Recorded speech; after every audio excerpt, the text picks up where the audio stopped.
Request portals can be accessed via direct link. When making a request through a request portal, we are required to put in a title and a description of the request we are making. We also have the option to attach files to our requests, such as pictures, videos, and PDFs. We will be required to input an email or phone number.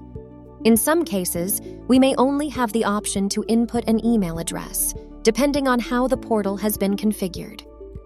If we input an email address, we can opt to receive notifications via email when our request is approved or declined, as well as when our request is completed.